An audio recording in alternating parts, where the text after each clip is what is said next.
আল্লাহ কোরআনুল কারীমের মধ্যে ডাক দিয়ে বলতেছেন, হে ঈমানদারা, আমি তোমারে জবান দান করেছি রে বন্ধু। এই জবান দ্বারা তোমার সত্য কথা বলতে হবে, নাইলে হাসরের ময়দানে তোমার জিহ্বা কণ্ঠনালী ধরে আমার আল্লাহ বলতেছেন হাসরের মাঠে, হে মাওলানা মুন্সি মুফতি, তোকে আমি বলে যাই, তোর জবান দ্বারা যদি তুই সত্য কথা না বলিস, আমি আল্লাহ হাসরের ময়দানে তোরে ছাড় দেব না, তোর জিহ্বাকে আমি লোহার কেসি দ্বারা কাটবো। কথা বলেন ঠিক কিনা? আমি কি ভুল বলতেছি নাকি?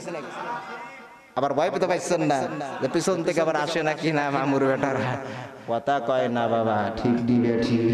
আমার ভাইরা, আমার বন্ধুগণ, আমি ভয় পাই না, ভয় পাই ওয়াজ করা যাবে না, তবে কারো পক্ষেও বলবো না, বিপক্ষেও বলবো না। আমাকে ডাইরেক্ট বলে দিচ্ছে হুজুর আপনি কথা বলবেন সোজা। আমি মানুষ সোজা, কথা কয় না। এ ভাই কথা ভুল বললাম নাকি? উল্টো পাল্টা কথা বলা যাবে না, কোরআন হাদিসে যা আছে সেটাই বলবো। আল্লাহ বলতেছেন বান্দা তোর জবান দ্বারা তুই সত্য কথা বল। ইয়া আইয়ুহাল্লাযিনা আমানু, ঈমানদারকে ডাক দিয়ে বলতেছেন ঈমানদার, তোমার জবান দ্বারা তুমি সত্য কথাই বলো, সত্যের পক্ষেই আল্লাহ আছে, রাসূল আছে, জোরে কোন সুবহানাল্লাহ। পৃথিবীতে কিসের জন্য পাঠিয়েছেন? রহমত হিসেবে, জোরে কোন সুবহানাল্লাহ। তাহলে সেই রাসূল দুনিয়াবাসীর জন্য রহমত, রাসূল কবরবাসীর জন্য রহমত, জোরে কোন সুবহানাল্লাহ। আমার ভাইরা, আমার বন্ধুগণ, রাসূলুল্লাহকে যদি ভালোবাসতে চান, নবীর মুহাব্বত যদি আমার আপনার দিলের মধ্যে পয়দা করতে চান, রাসূলকে ছাড়া আমার মাওলাকে পাওয়া যাবে না। কথা কয় না? আল্লাহ রাব্বুল আলামিন পবিত্র কুরআনুল কারীমের মধ্যে আমার আল্লাহ তাআলা জানিয়ে দিচ্ছেন, বন্ধু তোমার উম্মতের মধ্যে তোমার গুনাহগার উম্মতদেরকে হাবিব আপনি জানা দিন, নবীজি আপনি জানা দিন বন্ধু, আমাকে যারা শুধু ভালোবাসবে, আমি আল্লাহকে শুধু যারা ভালোবাসবে, তারা আমি আল্লাহর ভালোবাসা পাবে না বন্ধু। আপনারে বাদ দিয়ে আমি আল্লাহকে ভালোবাসলে বন্ধু, আমি আল্লাহর ভালোবাসা সেই বান্দা বান্দি পাইবে না। আপনাকেও যদি আমি আল্লাহকে বলে শুধু আপনাকে যদি ভালোবাসে, ওই বান্দা বান্দিও আমি আল্লাহর ভালোবাসা পাবে না। আমি আল্লাহর ভালোবাসা পাইতে হলে বন্ধু আমার এবং তোমারে দুইজনকেই মহাব্বত করতে হবে। আমি আল্লাহ এবং রাসূলকে যদি মহাব্বত করতে পারে, ওই বান্দা বান্দির তামাম জিন্দেগির গুনাহ আমি আল্লাহ মাফ করে দিব। এরি বন্ধুরে আমার কোনো দিকে নজর দিবেন না বাদান রে। আমার আল্লাহ ডেকে বলে কুল্লিন কুনতুম তুহিব্বুনাল্লাহ ফাত্তাবিউনি ইউহিব্বুকুমুল্লাহ ওয়া ইয়াগফির লাকুম যুনুবাকুম আল্লাহু গফুরুর রাহিম। আমার আল্লাহ ডেকে বলতেছেন কুল, হে নবী আপনি বলুন, ইন কুনতুম তুহিব্বুনাল্লাহ, কোন বান্দা বান্দি যদি আমি আল্লাহর ভালোবাসা পেতে চাই, বন্ধু আপনি বলে দেন তারা যারা বন্ধু তোমারেও ভালোবাসে, আমি আল্লাহরেও ভালোবাসে। আমি আল্লাহরে শুধু ভালোবাসলে ওই বান্দা বান্দি ভালোবাসা পাবে না বন্ধু। শুধু তোমারই যদি তোমার উম্মত ভালোবাসে, আমি আল্লাহ ওই উম্মতকে ভালোবাসবো না বন্ধু। একের ভিতর দুই বন্ধু, তুমি আমার আমি তোমার বন্ধু, তোমার আমার সাথে যে ভালোবাসতে পারবে ঈমানের আকীদায় বন্ধু, তার জীবনের তামাম জীবনের আগের গুনাহ এবং পরের গুনাহ আমি আল্লাহ মাফ করে দিব। আমার বাইরা এ বন্ধু গবন, যুবক বাইরা রাত্র গভীর হয়ে যাচ্ছে ভাই গো, আমি কি বলবো দুঃখের কথা, আজও গেল না মনের ব্যথা। আমার নবীকে আজকে বাংলাদেশের মানুষেরা সম্মান কিছু শ্রেণীর আলেম দিতে চাচ্ছে না। আমার রাসূল কি জিনিস তারা বুঝে না, আমার রাসূলকে তারা সাধারণ মানুষ বলে মনে করে। কথা কহে না, কথা বলেন ঠিক কিনা? এ ওহাবীর বাচ্চা, এ দরবারি কেন হুজুর তুই কি চোখে দেখিস না? আমার বন্ধু আমার আল্লাহ বলতেছেন আমাকে ছাড়া, আমাকে ছাড়া আমার বন্ধুকে ভালোবাসলে আমি ভালোবাসবো না। আমাকেও ভালোবাসতে হবে, আমার বন্ধুকেও ভালোবাসতে হবে, তাইলে তুই প্রকৃত মুমিন উম্মত উম্মতি, নাইলে আমার কাতারে তোর নাম লেখা হবে না। কথা বলে ঠিক কিনা? আজকে যারা রাসূলুল্লাহকে ছোট চোখে দেখে রে আমার আল্লাহ কোরআনের মধ্যে এই জন্য বলতেছেন নো আরসালনাকা ইল্লা রাহমাতাল লিল আলামিন। আল্লাহু আকবার। আমার আল্লাহ বলতেছেন বন্ধু তুমি হইলা কবরবাসীর জন্য রহমত, বন্ধু তুমি দুনিয়াবাসীর জন্য রহমত। জোরে কোন সুবহানাল্লাহ। এ বাবা আমার আল্লাহ রব্বুল আলামিন ডাক দিয়ে বলতেছেন বন্ধু গো উম্মতের মধ্যে কিছু শ্রেণীর কুলাঙ্গার উম্মত হবে যারা রাসূল তোমার মোহাব্বত করতে চাইবে না, তোমার ইজ্জতের জালালাইনে তোমার ইজ্জতের জালালি চাদর ধরে তারা টানাটানি করবে, দুনিয়াতে তারা তোমাকে সম্মান করবে না। এই জন্য বন্ধু আমি কোরআনের মধ্যে তোমার জন্য কোরআনুল কারীমের আয়াত ফিট করে দিলাম, তারা যেন ওই অন্ধ কিছু হুজুর আছে তারা যেন কোরআন পড়ে বুঝতে পারে রাসূল তুমি সত্যি রহমতের রাসূল। জোরে কোন সুবহানাল্লাহ। আমার ভাইরা বাবা আমার নবী কেমন রহমত, আমার নবী কেমন বরকত আপনাদের বোঝা দিলে আপনারা বুঝবেন না, ইলে কিন্তু বুঝতেছেন না। আমার নবী কেমন রহমতের নবী রে, আমার নবী কেমন বরকতের নবী আপনারা একটু বুঝাইয়া যাই। আমার রাসূলের বয়স হলো 7 বছর। কয় বছর বাবা? 7 বছর বয়সে বিশ্ব নবী দয়াল নবী কামলিওয়ালা বাদিনওয়ালা নূরের নবী আমার হায়াতুন নবী জিন্দা নবীর আমার দয়াল নবীজির 7 বছর বয়সে আমার নবীর চক্ষু রোগ হয়। কি রোগ হয়? চোখ ওঠা রোগ। আমার আপনার হয় কি হয় না? আমরা বলেছি চোখ ওঠে এরকম রোগ। চক্ষু রোগ যখন নবীজির দেখা দেয়, আমার দয়াল নবীজির চক্ষু রোগ যখন দেখা দেয় গো, আমার নবীজির চক্ষু মোবারক যখন উঠে যায়, দুনিয়ার অনেক ডাক্তার কবিরাজ হেকিম দ্বারা চিকিৎসা করা হয়, আমার দয়াল নবীজির চক্ষু রোগ কখনো ভালো হয় না, ভালো হয় না। দাদা মুত্তালিবের কাছে খবর আসলো দূরদেশের একজন পাদ্রী, দূরদেশের একজন পাদ্রী চক্ষু রোগ ভালো চিকিৎসা দেয়। জোরে কোন সুবহানাল্লাহ। দূরদেশের পাদ্রী, ওই পাদ্রী হলো খ্রিস্টান ধর্মের পাদ্রী, ওই খ্রিস্টান চোখের সুন্দর চিকিৎসা দেয়। ওই খ্রিস্টান ধর্মের পাদ্রী প্রত্যেক সপ্তাহে রবিবার একটা বার শুধু রোগী দেখে, সপ্তাহে একদিন। ওই রবিবারের দিন যদি রোগী যাইতে দেরি করে, যদি সন্ধ্যা হয়ে যায়, ওই পাদ্রী যখন ঘরের মধ্যে হুজরা খানার মধ্যে প্রবেশ করে, যত রোগী যাক না কেন গো, যত রোগী যাক না কেন গো, ওই রোগীকে আর চিকিৎসা দেয় না। দয়াল নবী মক্কা থেকে মরুভূমির প্রান্তরে দাদা মুত্তালিবের সাথে হেঁটে হেঁটে সামনের দিকে যাচ্ছে। যাইতে যাইতে বাবা আমার দিকে লক্ষ্য করেন, এখানে আমার চাইতে দাবি মানুষ আর কেহই নাই। এরে মা বোনেরা রে, আমার এ যুবক ভাইরা রে, আমার বাবাজিরা যারা এখানে এসেছো গো, একটু প্রাণ খুলে ওয়াজ শুনে যাও বাবা। আমি তো প্রত্যেক দিন আসবো না। আমার দয়াল নবীজি মায়ার নবী রে মরুভূমির প্রান্তর দিয়ে দাদা মুত্তালিবের হাত ধরে যাইতেছেন। যাইতে যাইতে যাইতে যাইতে বাবা সন্ধ্যা হয়ে যায়। ওই পাদ্রী সমস্ত রোগী দেখিয়া ঘরের মধ্যে প্রবেশ করে, ঘরের মধ্যে প্রবেশ করে, আর পাদ্রী বাহির হয় না ঘর থেকে। এবার দাদা মুত্তালিব পনটা ছোট করিয়া ছোট্ট শিশু নবী 7 বছর বয়সের নবীকে লইয়া আবার বাজান ওই পাদ্রীর কাছ থেকে যখন মক্কার দিকে যখন রওনা করেছে, এবার পিছনের দিক থেকে ডাক দিয়ে বলতেছে রে দাদা মুত্তালিব, আল্লাহু আকবার, আরে দাদা মুত্তালিব, আর একটা কদম সামনের দিকে আগাইবা না, আর একটা পাও সামনের দিকে আগাইবা না গো। এমন একজন রহমতের ব্যক্তিকে আমার কাছে লইয়া এসেছো, এমন একটা ছোট্ট নবীকে লইয়া এসেছো। এ হলো দুনিয়াবাসীর জন্য রহমত, কবরবাসীর জন্য রহমত।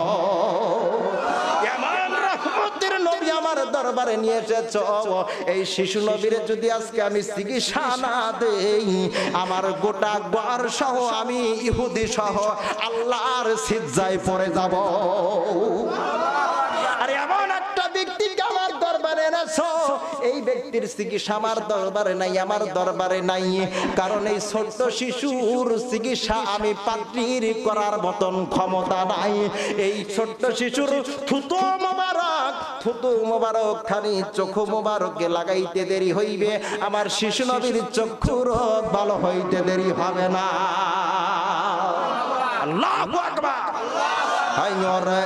দয়াল নবীজি তুমি হই আমাদের পাহাড়ের কান্ডারি ও গো মায়ার নবীজি তুমি হই আমাদের পাহাড়ের কান্ডারি মাশাআল্লাহ আল্লাহ আল্লাহ আল্লাহ আল্লাহ আল্লাহ মদিনাহি নবী এলো মাহাজাবিনার ঘরে হাসিলেই হাজার বাড়ি কাঁদিলেই মুক্ত ঝরে কথা বলেন ঠিক কিনা মদিনাহি নবী এলো মাহাজাবিনার ঘরে হাসিলেই হাজার বাড়ি কাঁদিলেই মুক্ত ঝরে ও দয়াল মুর্শিদ যার শাখায় তার কিসের ভাবনা বলো না মুর্শিদ যার শাখায় তার কিসের ভাবনা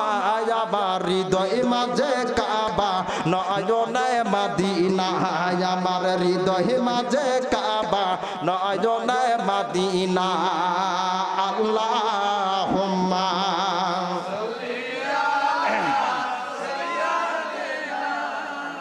মাওলানা ওয়া আলা আলি সাইয়্যিদিনা আমার ভাইরা আমার বন্ধুরা রাসূলুল্লাহ সাল্লাল্লাহু আলাইহি ওয়াসাল্লামের থুতু মুবারকের মধ্যে আল্লাহর রহমত রয়েছে এর মধ্যে কি বিজাল আছে বাবা এ আমার রাসূল যদি আমার মতো মানুষ হয় এ হুজুর তোর মতো যদি আমার রাসূল যদি মানুষ হয় তাহলে তোর থুতু মুবারক তোর চোখে লাগা দেখ তো তোর চোখ ভালো হয় কি হয় না কথা কহে না এ কথা বোঝেন আমার নবীজি কেমন রহমতের নবী গো আমার নবী কেমন বরকতের নবী আমার নবী সম্পর্কে আজকে আপনাদের বোঝাইবো বাবা আপনাদের কি কষ্ট হচ্ছে আমাকে আর আধা ঘন্টা সময় দেওয়া যাবে আধা ঘন্টা কি সময় দেওয়া যাবে বাবা আমাকে যদি সময় দেন তাহলে আমি ওয়াজ করব বাজান রে সারা দেশে জলসা করে মাহফিল করি কিন্তু আপনাদের এলাকায় এটা আবার প্রথম পদার্পণ হয়েছে বাবা এ বন্ধুগণ যেখানেই যাই সেখানেই বলে হুজুর সারা রাত কোপান এমন দরদের বান্ধব পাইলাম না হুজুর আপনার কষ্ট হচ্ছে আপনি ওয়াজ করা বন্ধ করেন একটু রেস্ট নেন এরকম বান্ধব খুঁজে পাই না খালি কয় হুজুর কুপাজান বসান হুজুর নবীর সম্মান গাইলে নবীর আশিকদের মন কখনো খারাপ থাকতে পারে না নবীর আশিকদের মন মনে হয় রাসূলের কাছে চলে যায় কথা বলেন ঠিক কিনা আমার ভাইরা আমার দয়াল নবীজি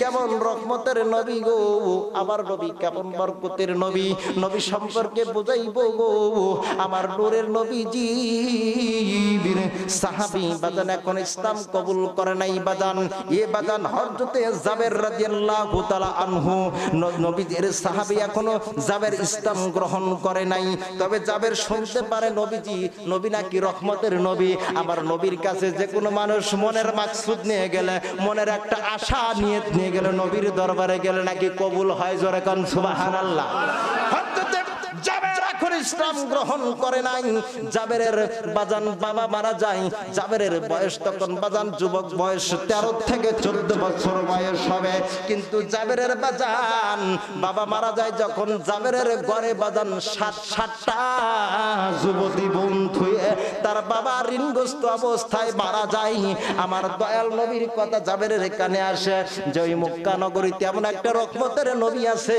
তার দরবারে গেলে নাকি সব বনের আশা পূর্ণ হয়ে যায় আমার নবীজির দরবারে যখন জাবের আসলো গো জাবের আসিয়া রাসূলুল্লাহ সাল্লাল্লাহু আলাইহি ওয়াসাল্লাম কে আমার দয়াল নবীজি কি জিজ্ঞাসা করতেছেন ইয়া রাসূলুল্লাহ ইয়া হাবিবাল্লাহ, দয়াল নবীজি আমার বাবা মারা গেছে, আমার ঘরের মধ্যে 7টা যুবতী বোন রয়েছে, আমার বোনদের এখনো বিয়ে শাদী হয় নাই, বিবাহ হয় নাই, কিন্তু আমার বাবা অনেক ঋণগ্রস্ত করে আমার বাবা মারা গেছে।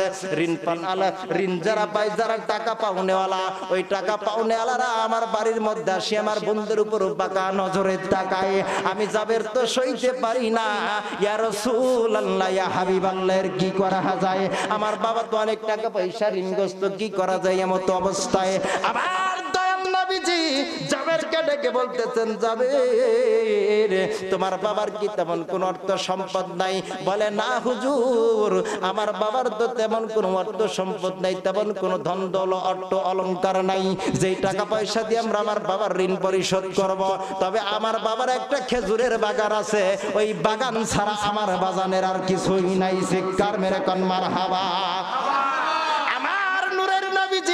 ডেকে বলতেছেন, এখন তো কোনো খেজুরের মৌসুম না, এ যাবের এখন তো কোনো খেজুরের মৌসুম না, এখন কেমন করে তোমার বাবার ঋণ পরিশোধ করবো? রাসূলুল্লাহ সাল্লাল্লাহু আলাইহি ওয়াসাল্লাম ডেকে বলতেছেন, যাবের আজকে তুমি চলে যাও, আগামী শুক্রবারের দিন তুমি বাদ জুমার নামাজ পড়ে আমার কাছে আসবা, আমি রাসূলুল্লাহ সাল্লাল্লাহু আলাইহি ওয়াসাল্লাম মেম্বারে বসিয়া আমি এর জবাব তোমাকে দিয়ে দিব, কিভাবে তোমার বাবার ঋণ পরিশোধ করা যায়।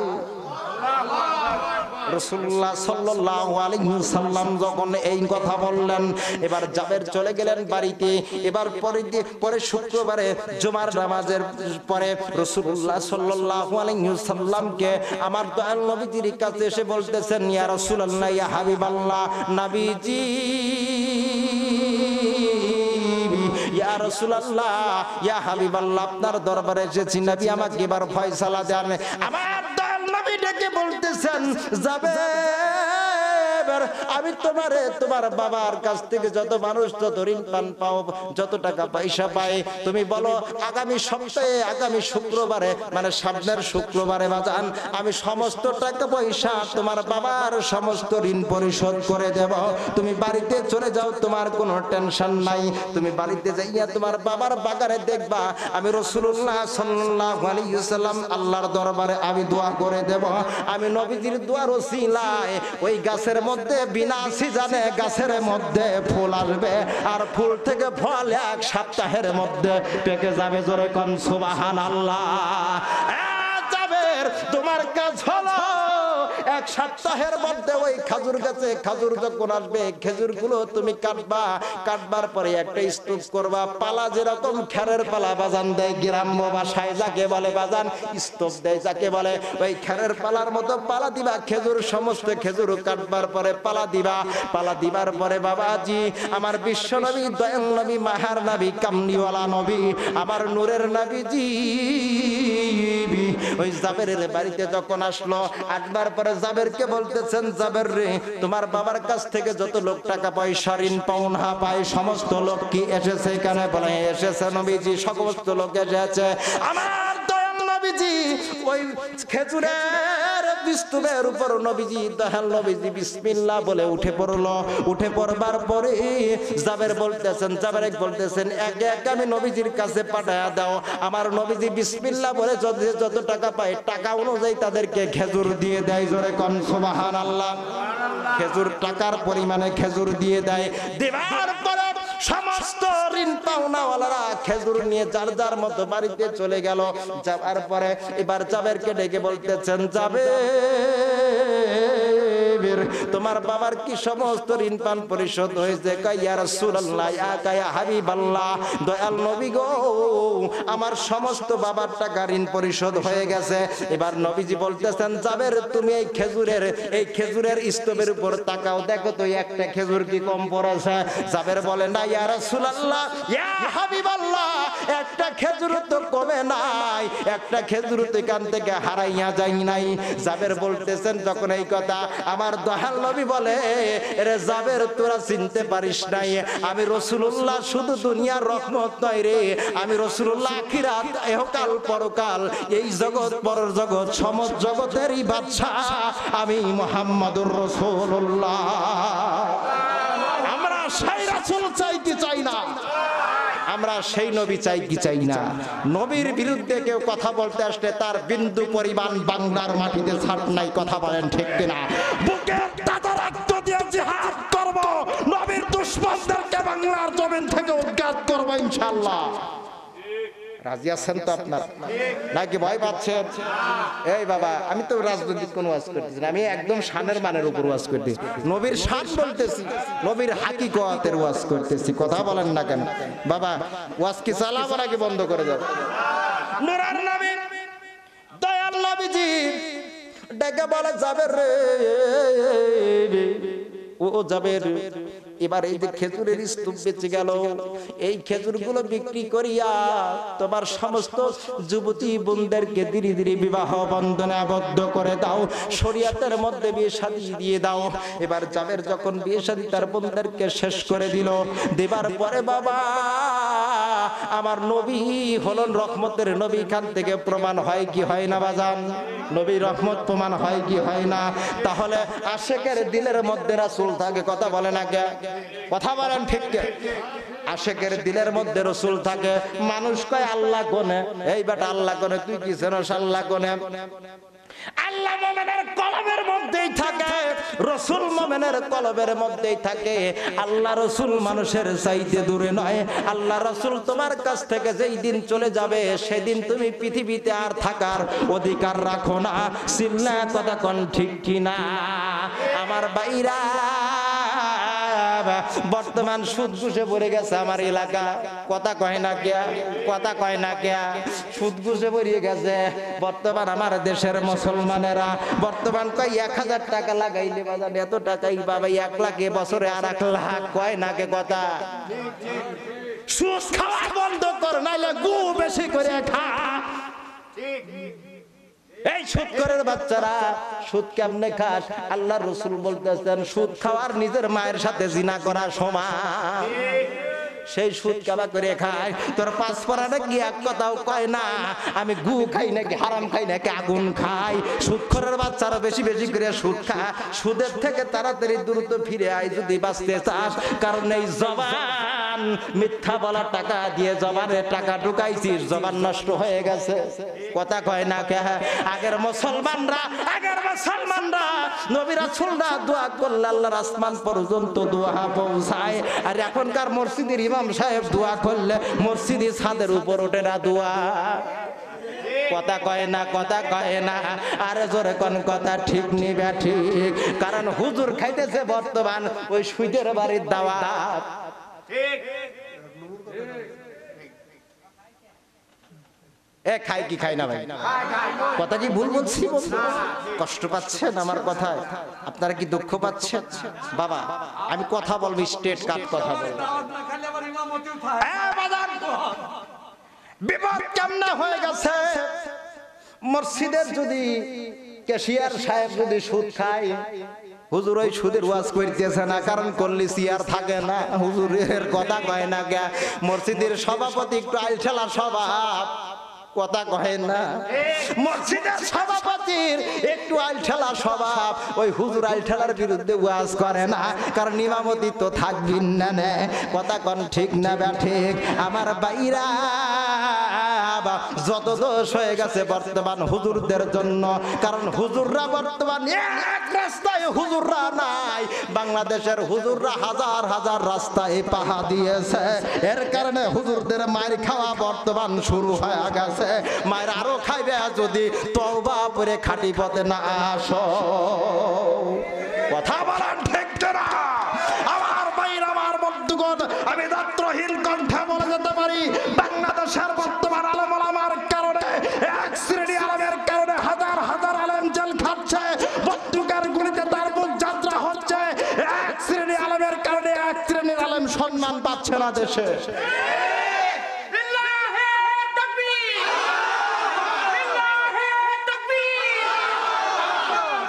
আল্লাহ পাক কবুল করুন সকলকে, বলে আমিন। আবার ভাইয়া আমার বন্ধুগণ, আমি যেই কথা বলতে চাচ্ছি, আবার এখানে বর্তমান কিছু পীর মুরিদি ঢুকে গেছে আমাদের মধ্যে। পীর মুরিদি দেখছে কি ঢুকে না? আল্লাহ রাসূল বলেছেন নায়েবে রাসূলের হাতে হাত ধরতে হবে। বর্তমানে এমন পীর আসতেছে বর্তমানে নামাজ লাগে না। কথা কয় না কে আবার ওয়াজকে গায় আমরা থাকি জমিনেতে আল্লাহ থাকে আরশে আল্লাহ টাইনে নামামো জমিনে হায় হায় আল্লাহ টাইনে নামামো জমিনে জোরে জোরে কোন নাউজুবিল্লাহ তোর মধ্যে ঈমান থাকতে পারে না তোর মধ্যে ঈমান থাকতে পারে না তুই পীর নামের কলঙ্ক তোকে আসলে আমি জুতা পিটা করে এই বাংলার থেকে বিদায় করে দেব কথা বলেন ঠিক কিনা এক শ্রেণীর বর্তমান এক শ্রেণীর পীর সাহেব বলতেছেন জীবনে এক ওয়াক্ত নামাজ পড়বো ওই নামাজ আমার শেষ নামাজ কথা কয় না কে কথা বলেন না কেন আল্লাহ বলতেছেন কোরআনুল কারীমের মধ্যে বলতেছেন আসসালাতুল মিরাজুল মুমিনিন জোরে কোন সুবহানাল্লাহ নামাজ হলো মুমিনের মিরাজ সিল্লা জোরে কোন সুবহানাল্লাহ আল্লাহ বলতেছেন আসসালাতুল মিফতাহুল জান্নাহ জান্নাতের চাবি হলো নামাজ নামাজ নামাজ সিল্লা জোরে কোন সুবহানাল্লাহ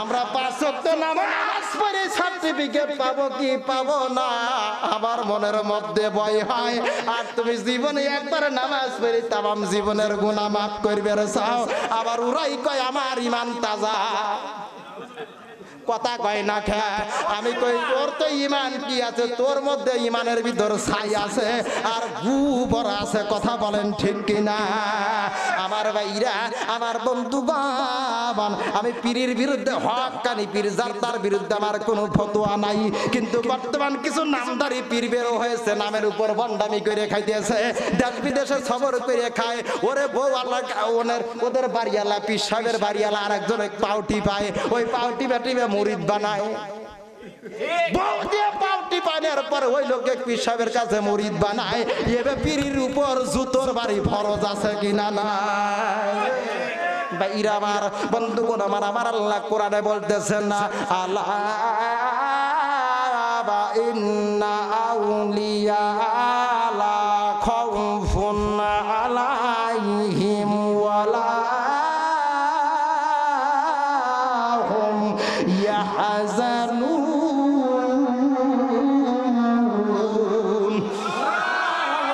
আমার আল্লাহ কোরআনুল কারীমের মধ্যে বলতেছেন যারা আল্লাহর ওলি যারা হয়েছেন পৃথিবীর জমিনে আল্লাহর ওলিদের কোনো মরণ না ভাই আল্লাহর ওলিরা কখনো মরতে পারে না আল্লাহর ওলিরা বাজান যারা হয়েছে তাদের কোনো ভয় নাই তাদের কোনো চিন্তা নাই তাদের কোনো খানা নাই দানা নাই যারা আল্লাহর ওলি হয়েছে আল্লাহর ওলিদের কোনো ভয় নাই চিল্লা কথা বলেন ঠিক কিনা আমার ভাইরা আপনি একজন ওলি হতে পারেন আপনার পীর সাহেবের কাছে সহজেই যাওয়ার দরকার নাই আপনার মা হলো আপনার বড় পীর আপনার বাবা হলো বড় পীর মা বাবা যেদিন আদেশ করবে বাবা খোকারে তোর ভালোবাসায় আমি সন্তুষ্ট বাবা তোর ভালোবাসায় আমি সন্তুষ্ট হয়েছে আমার আত্মার মুক্তি হয়েছে বাবা আজ তোকে আমি ছেড়ে দিলাম যাও যাও অমুক পীরের কাছে যায় বায়াত হও তারপরে তোমার পীর ধরা যায় যাচ্ছে মা পায় না বাদ বাপ পায় না বাদ আর পীরের সামনে যা কলা ছিলে কয় আব্বা কলা খাও সুদের টাকা নিয়ে খাসি কিনে পীরের দরবারে যায় আছে নাকি নাই এরকম আছে নাকি নাই সুদের টাকায় টাকা নিয়ে পীরের বাড়ি খাসি কিনে নিয়ে যায় আর ওই এসে দেশে বড় বড় লিকসার বানায় ওর বাপ মাও পায় না বাদ আর ও পীরের দরবারে যায় খাসি নিয়ে পীরের পাও টেপে আর আব্বা কয় আব্বা মুক্তি আব্বা মুক্তি দাও আব্বা মুক্তি দাও আব্বা তুমি ছাড়া কেউ নাই ওর পায়ে মারবো কুড়োল আর মুখে মারবো জুতো ওকে তাড়াতাড়ি বাংলার জমিন থেকে তারা কথা গান ঠিক না বন্ডর কোন জায়গা হবে না ইমান যারা ইমানের শক্তিতে কথা বলবেন বাজানো হক কথা বলবেন হকের পক্ষে যদি আপনার জীবন চলে যায় আপনার মরণ হবে শাহাদাতের মরণ জোরে কোন সুবহানাল্লাহ আমরা সেই শাহাদাতের মরণ চাই কি চাই না আমার বন্ধুগণ ভাইরা আমার আরেকটা সমস্যা আমার দেশের মধ্যে ঢুকে গেছে সমস্যার শেষ নেই সমস্যার শেষ নেই বর্তমান কিছু হাজি গ্রুপ বের হয়েছে বাবা রাগ করবেন আপনারা বলবেন এগুলো বলতে হবে এগুলো আমাদের দায়িত্ব আল্লাহ রাসূল বলতেছেন আল উলামা ওয়ারাসাতুল আম্বিয়া ভাই কথা বলেন একজন আলেম বসে আছে আলেমদের হক কথা বলতে হবে নাইলে আলেমেরও সাইজ আছে সাইজ করে দিবে সাইজ কোথায় যাবি ওই রাতের আধারে 50,000 টাকা ঘুষ দেয়, মিথ্যা সাক্ষী দিয়ে ভাল্লাকে ফাঁসি দেয়। খবর আছে না? মাটির নিচে যায়া দেখ। তারপরে কিরা বাংলাদেশে বর্তমানে এক শ্রেণীর হুজুর বের হয়েছে, তারা জালসায় যা পানি বেচতেছে, তেল বড়া বেচতেছে, তাবিজ বেচতেছে। কথা কন ঠিক ঠিক? এক হুজুর সারা জীবন খালি গুটির ব্যারামের ওষুধ বেচতে। এই হুজুর রয়েছে গুটির ব্যারাম। আমার কাছের লোক আমাকে বলতেছে, ভাই কি ভাই আমি অপারেশন হয়েছি ভাই, 2.5 লাখ টাকা খরচ ভাই, আমি 33 লাখ টাকা দিকে বলিবার জমি কিনলাম ভাই, আমার কাছে টাকা নাই, কিছুটা আমার ধার দেও ভাই। বললাম কে ভাই? গুটির ব্যারাম ভাই, ঠাসি দিলি রক্ত বাড়ায় করে হাজার হাজার কোটি কোটি টাকা মেরে নিছিস মানুষের কাছ থেকে। বাংলার বাঙালির সাধারণ মানুষকে উল্টো পাল্টা বুঝ দিয়ে টাকা কামাই করছিস। আল্লাহর কাছে ধীরে ধীরে কাটে, আল্লাহর কাছে এখন কাটা ধরেছে। হুজুর তোর 33 লাখ টাকার জমি আর টিকবে না, সব আল্লাহর রাস্তায় বের হয়ে যাবে। কথা বলেন ঠিক না? তেল পরা হুজুরে কোনো প্রশ্রয় দিবেন না, এই পানি পরা হুজুরে কোনো প্রশ্রয় দিবেন না। আবার বর্তমান ভারত থেকে পীর সাহেবরা এসেছে, ওরা করে কি পর্দাটা নাই। বাবা হক কথা বলতে হবে, এতে জীবন চলে গেলেও দ্বিধাবোধ নাই। আমার জীবন চলে যাবে, অসুবিধা নেই বাবা, আমাকে ধরায় দিবেন, প্রবলেম নাই। আল্লাহর কাছে তো হাসরের মাঠে কথা বলতে পারবো, হকের পক্ষ থেকে জীবন দিয়ে এসেছি। হুজুরদের বিরুদ্ধে এখন মারবো। ভারত থেকে পীর সাহেব আসতেছে, 30,000 টাকায় একটা জালসাই বাজান গিয়েছিলাম বাবা গো। ছোট্ট গরিব মসজিদ যাকে বলে, টিনের ঘরে বাজান, ওই টিনের ঘরে বাজান জালসা করবে মাত্র 30,000 টাকা উঠেছে। এবার ভারতের পীর সাহেব বলতেছে আমাকে একাই দেওয়া লাগবে 30,000, আমরা আরো আছি 3 জন বক্তা, ওরা কি নিবি বাবা? এবার বলতেছেন আপনাকে একাই যদি 30,000 টাকা দেয় আর বাদ বাকি হুজুরদেরকে কি টাকা দেব, কোন টাকা দেব? এবার হুজুর সাহেব বলতেছেন মসজিদের টিং বেচে নাই আমার টাকা দে। এই জাতের হুজুর বর্তমান আমার দেশে বের হয়ে গেছে। কথা বলে হুজুর বর্তমান টাকা ডিমান্ড করে যে হুজুর ওয়াজ করবে আসে, ওর ওয়াজ শোনা কোনো জায়েজ নাই। চিল্লায় কথা কোন ঠিক কিনা? তুমি টাকা বিট করে ওয়াজ করবে আসো। আবার এক হুজুর মরে গেছে বাজান, ও 3 বছর আগেকার অগ্রিম টাকা নিয়ে জালসা বুক দিয়ে মরে গেছে। এবার ওর জামাই কিছু জালসা করতেছে। আমি বললাম বাবা তুমি কবরে চলে গেছে। ওর জামাইকে একদিন কইলাম তোমার শ্বশুর কবরে চলে গেছে, তুমি নাই ওয়াজ করে খাইতেছাও। তোমার শ্বশুর যে 4 বছর আগে কারো ডেট নিয়ে টাকা পয়সা নিয়ে কবরে চলে গেছে, তাহলে রিমান্ডের মার কিরা ঠেকাইছে? ওটা কিরা ঠেকাচ্ছে? যা হয় হয় গো, চলে গেছে, আমার কোনো কাহিনী নাই, কারণ ওর সিটা আমি পাইছি। আমার আর টেনশন নাই। কাকে বলবো চোর, যাকে ধরি তার কোমরে এক বাজা করিয়া। কথা বলা ঠিক না? আমার বাইরা, আমার বন্ধুগণ, কথায় কথা বেড়ে যাই, বাজান বেদি কথা বলবো না। এই বাজানটা আমাদের ভুল কথা হলো, কে কোন কথা বললো, কোন কথার মধ্যে আমরা কান দেব না। আমরা আখিরি জামানার পয়গম্বর নবী মুহাম্মদ রাসূলুল্লাহর উম্মত আমরা হতে পেরেছি। আমার এই নবীর উম্মত হবার জন্য বহু নবী রাসূলগণ আল্লাহর কাছে দরখাস্ত করেছে, আল্লাহ নবী হিসেবে দুনিয়ায় যেতে চাই না, আখিরি জামানার পয়গম্বর নবী মুহাম্মাদের উম্মত হয়ে দুনিয়ায় যেতে চাই।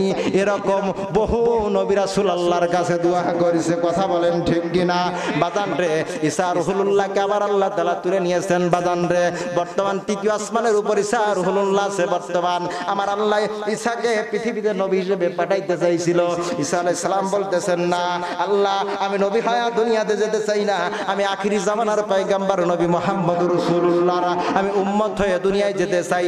আমার আল্লাহ ঈসা নবীর কথা শুনে তাকে সাথে সাথে 3য় আসমানে তুলে নেয়। চিল্লা করে কোন সুবহানাল্লাহ। বাজান আমাদের কপাল কত ভালো, আমরা শেষ নবীর উম্মত হয়েছি। বাজান রে, মূল কথা ইমাম হাসান, ইমাম হুসাইন, হযরত আলী, মা ফাতেমা, দয়াল নবী, চিল্লা কোন মারহাবা। এই 5 নামাজ পাঞ্জাতন আপনারা মানবেন বাজান রে, নবীর আওলাদদেরকে মানবেন, আপনার জীবনে কোথায় আপনি ঠেকবেন না। হাসরের মাঠ আপনি চোখ বুজে পার হতে পারবেন। চিল্লা কোন সুবহানাল্লাহ।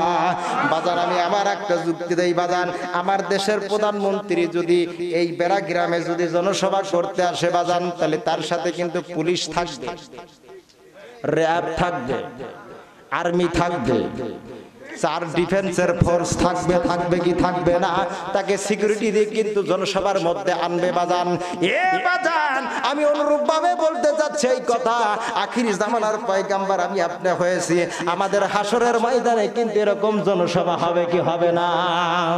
আমরা শেষ নবীর উম্মত, যেরকম আজকে প্রধানমন্ত্রীকে চার ডিফেন্সের বাহিনীরা ফোর্স দিয়ে বাজান নিরাপত্তা দিয়ে একটা জনসভা করাচ্ছে, আমরাও যদি আখিরি নবীর পয়গাম্বার হই, আমরাও যদি শেষ নবীর উম্মত হই, আমরা যদি আহলে সুন্নাহ ওয়াল জামাতের মধ্যে থাকি, আমাদেরকেও হাসরের ময়দানে এরকম ফোর্স দিয়ে নবীজির কদম মুবারকের কাছে নিয়ে যাবে।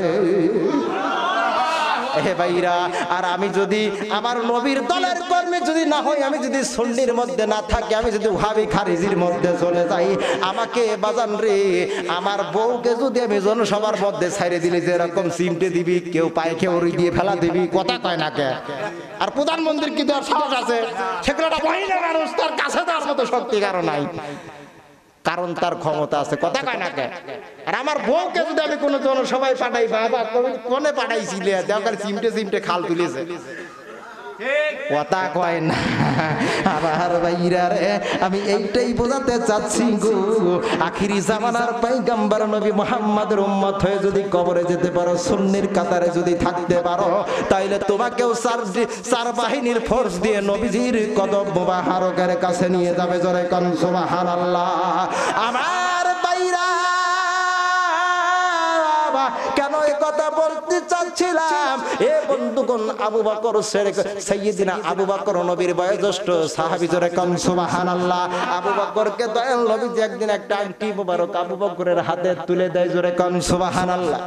কি বাজান, আবু বকরকে একটা আংটি মোবারক নূর নবীজির হাত থেকে আবু বকরের হাতে তুলে দেয়। আবু বকরের হাতে তুলে দেওয়ার পরেই আবু বকরকে বলতেছেন, আবু বকর রে, আমি তো হ্যাঁ নবী তোমার আংটি মোবারক খানা দিলাম, এই আংটি মোবারক খানা লইয়া স্বর্ণকারের দোকানে যাইবা আবু বকর, স্বর্ণকারের দোকানে যাইয়া এই আংটির উপরে তুমি আল্লাহ এবং নবীর নাম খোদাই করে লিখে নিয়ে আসো। জোরে কোন সুবহানাল্লাহ। এ বন্ধু, আবু বকরকে ডেকে বলতেছেন, আবু বকর এই আংটির উপর আল্লাহ তাআলার নাম লিখে নিয়ে আসো। সরি, ভুল বলে ফেলেছে, আল্লাহ তাআলার নাম লিখে নিয়ে আসো। জোরে কোন সুবহানাল্লাহ। আবু বকর মনে মনে চিন্তা করতেছেন, এই আংটির মধ্যে আল্লাহর নাম লিখবো, আমার